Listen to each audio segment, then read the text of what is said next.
You know, some poems are just words on a page, but then every once in a while you find one that feels like it was written about the human soul itself. Today, we're going to dive into one of those, a poem written in a drunken, heartbroken moment almost 1,000 years ago that somehow became one of the most beautiful expressions of connection ever. All right, so we're actually going to start at the end. These are the famous final lines. It's this incredibly profound, hopeful, and just deeply comforting wish. But the real question is, how do you get here? What kind of emotional journey, what kind of pain and wisdom could possibly lead a person to this exact conclusion? Well, that's the story we're going to unpack. So here's the path we're going to follow. We'll start with the poet in exile, getting the backstory. Then we'll listen to his big question to the moon. We'll see why he chooses the human world, how he comes to embrace life's imperfect beauty, and how all of that leads to that final, incredible wish across 1,000 miles. Okay, first up, the poet in exile. We have to set the scene and meet our poet, Su Shi. Now, this guy was basically a rock star of the Song Dynasty, a brilliant statesman, a painter, a calligrapher, just a true Renaissance man. But, and this is a big but, when he wrote this poem, his career was stalled because of political drama. And even worse, he was in exile, painfully separated from his younger brother, who he was incredibly close to. And this context is absolutely everything.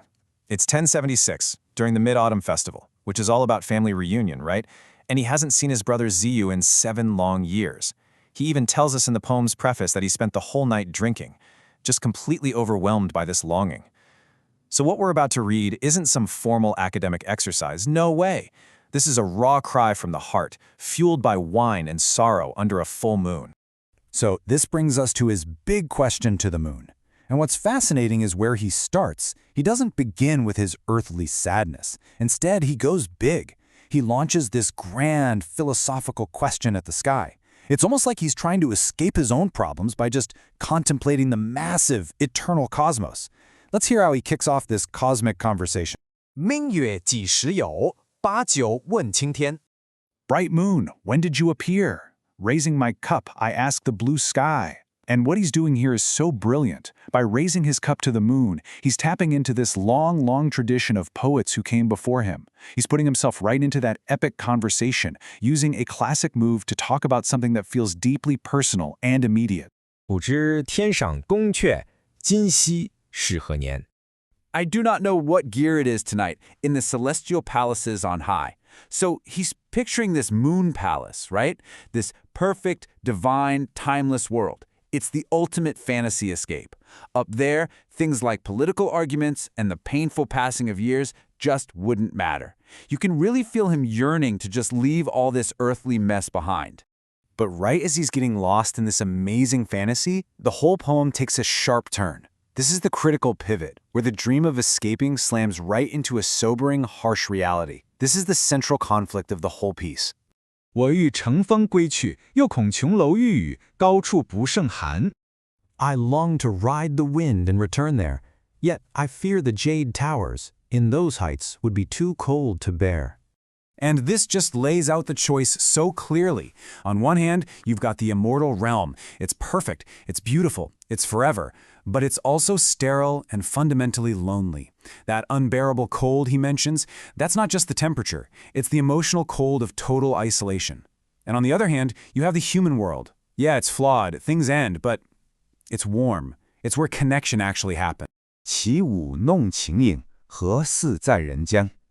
Dancing with my clear shadow, how could it compare to the human world? And with that one line, he makes his choice. He's saying that even if he's so lonely down here on Earth that his only dance partner is his own shadow, that experience is still more valuable, more real than the cold, empty perfection of heaven. He chooses humanity, imperfections and all. Okay, so moving into the second half, he's made his choice. He's staying on Earth, but now he has to actually deal with that. He has to find a way to reconcile himself with the very flaws, especially the pain of separation that made him want to escape in the first place. So he looks at the moon again, but his whole tone has changed. It's not some huge cosmic question anymore. It's this gentle, almost wounded complaint. He's basically saying, Moon, you shouldn't have anything against us, so why do you always seem to be at your most perfect, your most beautiful, at the exact moments when our families are torn apart? Honestly, anyone who has ever missed someone during a holiday knows that feeling deep in their bones. 人有悲欢离合，月有阴晴圆缺，此事古难还。People have sorrow and joy, separation and reunion. The moon has darkness and light, waxes and wanes. Such perfection has always been elusive. And there it is. This is the big epiphany. He has this profound moment of acceptance where he realizes that the cycles of human life, our joys and our sorrows, our meetings and our partings, it's not some unique curse that we have to suffer. It's just a reflection of a universal law. Just like the moon is never permanently full, our lives are never permanently perfect. Imperfection isn't a flaw. It's just the natural state of the universe. Now, you might think that realization would lead to despair, but it's actually the opposite. It's liberating. It opens the door for the poem's final transcendent resolution. It's what allows him to find a whole new kind of connection, a wish that has brought comfort to people for almost 1,000 years. 愿人人长久，千里共婵娟.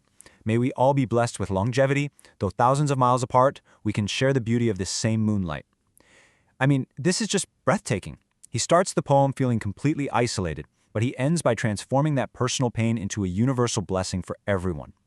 The moon is no longer a painful reminder of how far apart he and his brother are. Instead, it becomes the very thing that bridges that distance. They can't be together, but they can look up at the same moon. And in that shared moment, they are connected. So, the journey is complete. The poem takes us from one person's lonely, existential crisis all the way to this shared, warm appreciation for our messy, imperfect human lives. It's this timeless idea that even when we are physically apart, we can still find connection and comfort in the beautiful, constant things that we all share. For Su Shi, that symbol was the moon. And that really just leaves us with a final thought to take with you. In our own lives, when we're separated from the people we love, what is our moon? What shared sight, or song, or memory allows us to feel like we too can share in its beauty across 1,000 miles?